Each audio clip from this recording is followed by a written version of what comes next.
Hi అండి, అందరూ ఎలా ఉన్నారు? Welcome back to my channel Devi Tarun. Already last వీడియోలో మీరు శ్రీ తెలవండేశ్వర మహాదేవ్ టెంపుల్ గురించి చూసారు కదండి.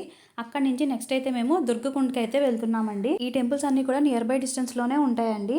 ఈ దుర్గకుండనే లాల్ మందిర్ అని కూడా పిలుస్తారు. 18వ శతాబ్దంలో బెంగాల్కు చెందిన రాణి భవానీ ఈ దేవాలయాన్ని నిర్మించారు. శక్తివంతమైన దుర్గకుండ్ పూర్వం గంగా నదికి ఆనుకుని ఉండేది అని అంటారు. ఈ కుండాన్ పక్కనే అమ్మవారి దేవాలయం ఉన్నందున దుర్గకుండ్ అని పిలుస్తారు. ఇక్కడి అమ్మవారు స్వయంభూమూర్తి. ఇక్కడ నవరాత్రి ఉత్సవాలు చాలా ఘనంగా జరుగుతాయి. ఈ గుడి దగ్గరలో ఉన్న కోనేరును దుర్గకుండ్ అంటారు. ఈ కోనేరు ఇదివరకు నదితో స్వరంగ మార్గంలో ఉండేది అని, కానీ ఆ స్వరంగాన్ని తర్వాత మూసివేశారు అని చెబుతారు. ఇక్కడ దుర్గాదేవి ఆలయానికి 2 మార్గాలు ఉంటాయి. ఒకటి ఇది అండి, ఫ్రంట్ మార్గం. ఇంకొకటేమో రైట్ సైడ్ నుంచి ఇంకొక డోర్ కూడా ఉంటుంది. దుర్గాదేవి ఆలయం ఎరుపు రంగులో ఉంటుంది. ఇక్కడ దుర్గాదేవి ఆలయమే కాకుండా అన్నపూర్ణాదేవి ఆలయం, గణేష్ టెంపుల్, రుద్రభైరవ్ టెంపుల్, కుక్కుటేశ్వర లింగం, ఇలా చాలా చిన్న చిన్న ఆలయాలు కూడా ఉంటాయండి. ఈ దేవికి అర్చన చేస్తే కోరిన కోరికలు నెరవేరుతాయి అని భక్తుల నమ్మకం. ఈ విషయానికి సంబంధించిన ఒక కథ కూడా ఉంది. అది ఏంటి అంటే, ఇక్కడి దుర్గమ్మను కాశీరాజు కుమార్తె పూజించేదట. ఆమె స్వయంవరానికి ముందే తనకు ఇష్టమైన రాజుని వివాహం చేసుకుంది అని మిగిలిన రాజులు యుద్ధానికి వస్తారు. యువరాణి వివాహం చేసుకున్న రాజకుమారుడు కాశీరాజుతో కలిసి ఇక్కడ ఉన్న దుర్గామాతను పూజించి యుద్ధానికి వెళ్తాడు. వారికి యుద్ధంలో విజయం లభిస్తుంది. అప్పటి నుంచి అమ్మవారిని విజయానికి గుర్తుగా కొలుస్తారు. గర్భగుడిలో అమ్మవారు బంగారపు తొడుగుతో భక్తులకు దర్శనం ఇస్తుంది. మండపంలో బంగారు తొడుగులతో కలిగిన స్తంభాలు ఉంటాయి. ఇక్కడ అమ్మవారిని మందార పువ్వులతో ఎక్కువగా పూజిస్తారు. నాగపంచమి నాడు ఇక్కడ విష్ణు భగవానుని శేషసాయిగా ఉన్న దృశ్యాన్ని ప్రదర్శిస్తారు. ఇదండి ఈ దుర్గాదేవి ఆలయానికి సంబంధించిన హిస్టరీ అనమాట. ఇక్కడ ఎక్కువగా అమ్మవారిని మందార పువ్వులతో, ఎర్ర మందార పువ్వులతో పూజిస్తారండి. అంతేకాకుండా దీపాలు కూడా వెలిగిస్తారనమాట. ఇక్కడ నుంచి నెక్స్ట్ అయితే మేము సంకట్ మోచన్ హనుమాన్ టెంపుల్కి అయితే వెళ్ళామండి. ఇవన్నీ కూడా నియర్ బై ఉంటాయి అనమాట. ఇందాక దుర్గాదేవి టెంపుల్లో కూడా మొబైల్ అనేది ఎలవ్ లేదండి. అలాగే ఇక్కడ ఈ టెంపుల్లో కూడా మొబైల్ అనేది ఎలవ్ లేదనమాట. బయట లాకర్స్ అనేవి అవైలబుల్గా ఉన్నాయి. ఇలాగా లాకర్స్లో పెట్టుకుని అయితే మనం లోపలికి వెళ్ళాలండి. ఈ టెంపుల్ గురించి ఉన్న హిస్టరీ చూసేద్దామండి. పురాణాల ప్రకారం తులసీదాస్ శ్రీరాముని పరమభక్తుడు.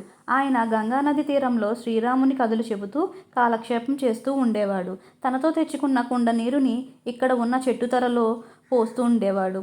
అది తాగిన ఒక దెయ్యం తులసీదాస్కి సహాయం చేస్తానని, తన కథలు వినటానికి స్వయంగా హనుమంతుల వారే వచ్చి వెళ్తున్నారు అని, వారి సహాయం తీసుకుంటే నీకు శ్రీరాముని దర్శనం దొరుకుతుంది అని చెప్పి అదృశ్యమవుతుంది. అలా కొంతకాలం తులసీదాస్ గమనించి వృద్ధవేషంలో ఉన్న హనుమంతుల వారి పాదాలపై పడి ప్రాధేయపడగా, తన భక్తి శ్రద్ధలకు ముగ్ధుడైన హనుమంతుల వారు తన నిజరూప దర్శనం ఇచ్చి చిత్రకూటికి వెళ్తే రామదర్శనం దొరుకుతుంది అని చెప్పి అదృశ్యమవుతారు.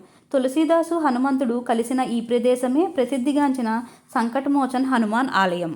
ఇక్కడ దర్శనం కంప్లీట్ అయిపోయిన తర్వాత ఇక్కడ నుంచి తులసి మానస్ మందిర్కి అయితే వెళ్ళామండి. దీని చరిత్ర చూసుకుంటే, తులసి మానస్ మందిర్ వారణాసి పవిత్ర నగరంలోని అత్యంత ప్రసిద్ధ దేవాలయాల్లో ఒకటి.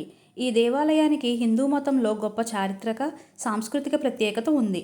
ఎందుకంటే ప్రాచీన హిందూ ఇతిహాసం రామచరితమానస్ను 16వ శతాబ్దంలో సుమారు 1532 నుంచి 1623 హిందూ కవి, సన్యాసి, సంస్కర్త గోస్వామి తులసీదాస్ ఈ ప్రదేశంలోనే రచించారు. ప్రసిద్ధ హిందూ ఇతిహాసంలో ఒకటైన రామాయణాన్ని క్రీస్తుపూర్వం 1500-100 సంవత్సరాల మధ్య సాంస్కృతిక కవి వాల్మీకి సంస్కృత భాషలో రచించారు. సంస్కృత భాషలో ఉండటం వల్ల ఈ ఇతిహాస సామాన్య ప్రజలకు అందుబాటులో లేదు, వారికి అర్థమయ్యేది కాదు. 16వ శతాబ్దంలో గోస్వామి తులసీదాస్ రామాయణాన్ని హిందీ భాషలోనూ అవధి మాండలికంలోనూ రచించారు. ఆ అవధి కూర్పును రామచరితమానస్ అంటే రాముని కార్యాల సరస్సు అని పిలిచేవారు. 1964లో గోస్వామి తులసీదాస్ రామచరితమానసు రాసిన ప్రదేశంలోనే సురేఖ కుటుంబం ఈ ఆలయాన్ని నిర్మించారు. ఈ ఆలయ నిర్మాణం 1964లో పూర్తయింది. దీనికి పశ్చిమ బెంగాల్లోని హౌరా, బంద్ఘాట్కు చెందిన ఠాకూర్ దాస్ సురేఖ కుటుంబం నిధులు సమకూర్చారు. ఈ ఆలయాన్ని తెల్లటి పాలరాయితో నిర్మించారు. ఆలయం చుట్టూ సుందరమైన ఉద్యానవనాన్ని ఏర్పాటు చేశారు. ఆలయం అంతటా ఉన్న పాలరాతి గోడలపై రామచరిత మానసులోని శ్లోకాలు, దృశ్యాలు చెక్కబడి ఉన్నాయి. అండి ఈ టెంపుల్కి సంబంధించిన హిస్టరీ అనమాట. మనకి పై ఫ్లోర్కి వెళ్ళాము అంటే చిన్న మ్యూజియంలా కూడా ఉంటుందండి. ఎంట్రీ ఫీజు వచ్చేటప్పటికి 10 రూపీస్ ఉంటుందన్నమాట. నెక్స్ట్ అయితే అక్కడి నుంచి మేము గవ్వాలమ్మ తల్లి టెంపుల్కి అయితే వెళ్ళామండి. మేము వెళ్ళేసరికి ఈవినింగ్ అయితే అయిందండి. టెంపుల్ ఇంకా క్లోజ్లో ఉంది, ఓపెన్ చేయలేదన్నమాట. దానికోసం అని చెప్పి లైన్లో నించున్నాం కాసేపు. ఈ పక్కనే చిన్న షాపింగ్ కూడా ఉంటుందండి. ఈలోపు షాపింగ్ అయితే చేసామన్నమాట. ఇదేనండి టెంపుల్. ఇదంతా షాపింగ్ ఏరియా అనమాట. చిన్న షాప్స్ ఉన్నాయండి. దీంట్లో ఏమైనా కావాలంటే కొనుక్కోవచ్చు. మేము ఇలాంటి చిన్న చిన్న ప్లేట్స్ అవి చూస్తున్నాం అనమాట, షాపింగ్ చేద్దామని చెప్పి. టెంపుల్ ఓపెన్ చేసే లోపు ఇవి కొన్నామండి.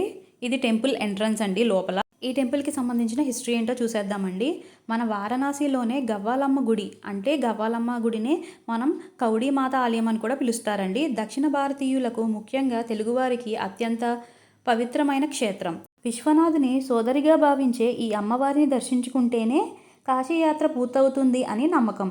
శివుని ప్రకాశవంతమైన దైవిక సోదరిగా కొలిచే ఈ ఆలయం చిన్నదైనప్పటికీ కాశీలో విశేష ప్రాధాన్యత సంతరించుకుంది.